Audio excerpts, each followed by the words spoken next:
un petit clap. Manu, tu as le clap? Et une petite clope, non. Et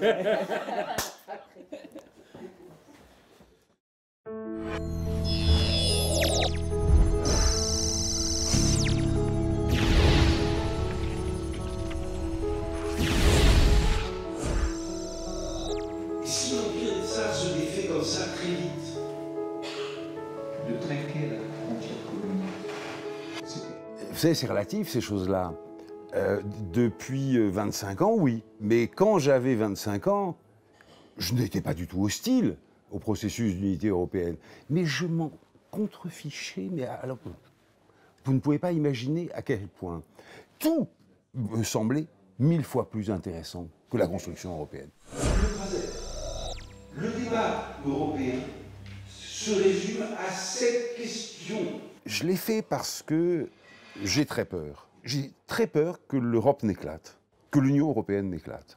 Parce que il est vrai que l'Union européenne aujourd'hui marche sur la tête, avec des institutions totalement dépassées, obsolètes, illisibles, incompréhensibles. Or, quand les institutions sont incompréhensibles, il n'y a pas de fonctionnement démocratique possible. Et deuxièmement, parce que les politiques économiques qui sont menées au nom de l'Union européenne, qui ont été imposées par une majorité politique, ces politiques d'austérité, elles sont en train de tuer politiquement l'idée même d'unité européenne, parce que les gens, aujourd'hui, sont amenés, et ce n'est pas illogique, à assimiler unité européenne et politique d'austérité. Et politiquement, c'est une catastrophe. Les démocraties, nous votons. Et s'il y a crise de légitimité, En vérité, les institutions, elles ne sont pas si incompréhensibles que cela.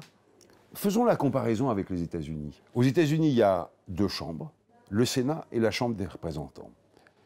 Le Sénat représente les 50 États des États-Unis. Que l'État soit microscopique ou très grand et très très riche, comme la Californie ou le Texas, chaque État a deux représentants au Sénat. C'est la Chambre des États. Et puis il y a la Chambre de l'Union, la Chambre des représentants.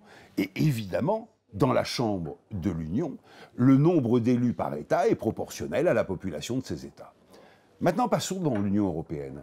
Vous avez le Conseil européen, un représentant par État membre, l'Allemagne ou la Lituanie, la France ou l'Estonie, quelle que soit la taille de l'État.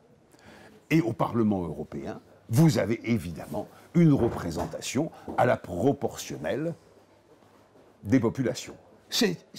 En vérité, tout le monde peut le comprendre. La Chambre des États, la Chambre de l'Union. Le problème, c'est qu'aux États-Unis, vous avez un exécutif élu. Parce que ça, les deux chambres, c'est le législatif. Mais il y a un président élu au suffrage universel. Il faudrait que nous ayons enfin, un jour, un exécutif européen qui procède du suffrage universel européen et qui soit responsable devant ce suffrage universel. Il a été, elle a été, bon, chef de l'exécutif, il ou elle est réélu, il ne l'a pas été, allez, maison de campagne. C'est dramatique parce que dans la mesure où les politiques qui sont décidées par ce Conseil européen nous touchent de plus en plus dans notre vie quotidienne, ce qui est très nouveau, eh bien, il y a une colère. Au nom de quoi est-ce que ça a été décidé ? Quel mandat est-ce que j'ai donné, moi, citoyen européen, car nous vivons, que je sache, en démocratie, quel mandat ai-je donné à qui pour appliquer ces politiques ? Et donc, il y a ce divorce croissant. Et donc, il faut faire bouger les institutions. Bien sûr que oui. Il faut qu'il y ait des débats politiques pan-européens. pourquoi on a dit ça? Parce que soudain, Parce que quand je me suis dit, bon, il faut sauver cette ambition de l'unité européenne, qui nous est tellement indispensable, et il faut la sauver de l'état actuel de l'Union. Je me suis dit, mais si je fais un livre de théorie, de prof de Sciences Po, personne ne le lira. Tandis que si je raconte comment l'euro indifférent que j'ai été est devenu européen au contact de réalités politiques que j'ai vécues, peut-être que je peux entraîner dans un cheminement qui a été le mien d'autres personnes. Cette figure-là, et puis, si j'ajoute Toulouse, à la Bretagne indépendante... Parce que c'est la réalité. Ce que l'on attend dans les différents pays n'est pas forcément la même chose.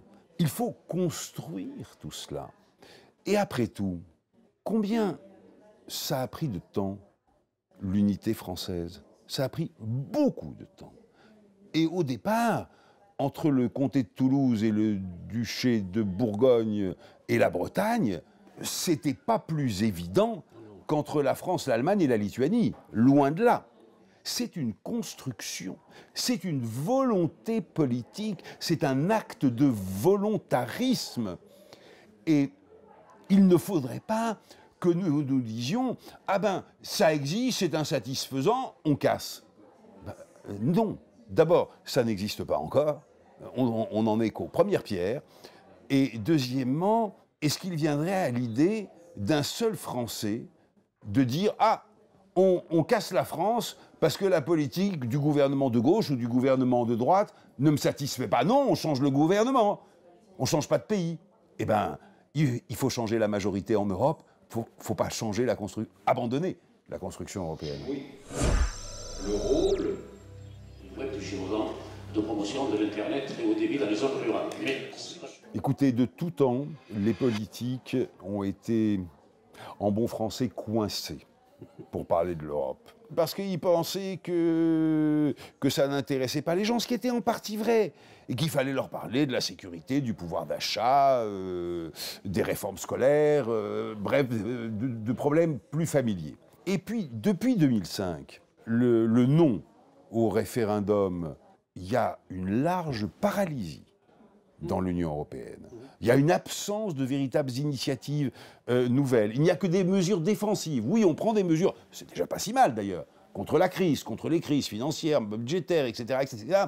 Mais de nouvelles initiatives qui ouvrent un horizon, qui fassent voir.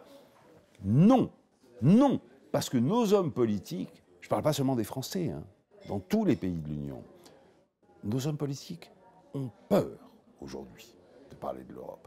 Et c'est une catastrophe, parce que ce silence nourrit le rejet de l'Europe. Merci de votre attention, de vos questions, et merci Dès lors que nous avons et que nous aurons de plus en plus des politiques communes, il nous faut des responsables européens élus et responsables devant les électeurs. Donc le fédéralisme. Donc la démocratie. Alors ça ne veut pas dire qu'il faille y aller, vouloir y aller du jour au lendemain. Non, ça ne se fait pas, ça ne se fera pas du jour au lendemain. Et si on essayait de le faire, ce serait une catastrophe. Non, non. Il y a un chapitre de ce livre que j'ai titré « Piano ma non troppo ». Il faut y aller pas à pas.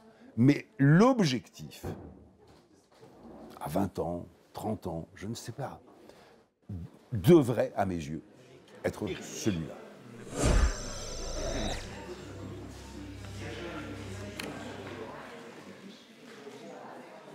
Il faut faire réaimer l'Europe en montrant ce qu'elle peut apporter à chacun d'entre nous.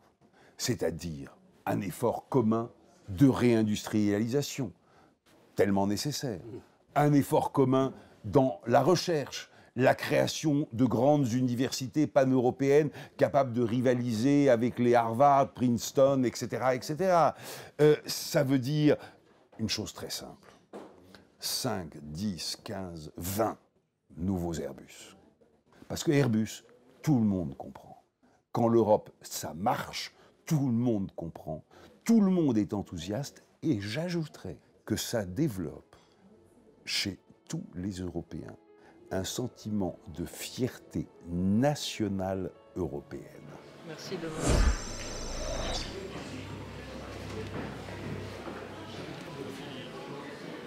Je ne sais pas ce que ça veut dire être optimiste. J'ai mis en exergue à ce livre un extrait merveilleux du formidable discours de Victor Hugo sur les États-Unis d'Europe, mais j'ai mis aussi une phrase de Monet. Je ne suis pas optimiste, je suis déterminé. C'est pas une belle phrase? Elle est magnifique. Elle est magnifique.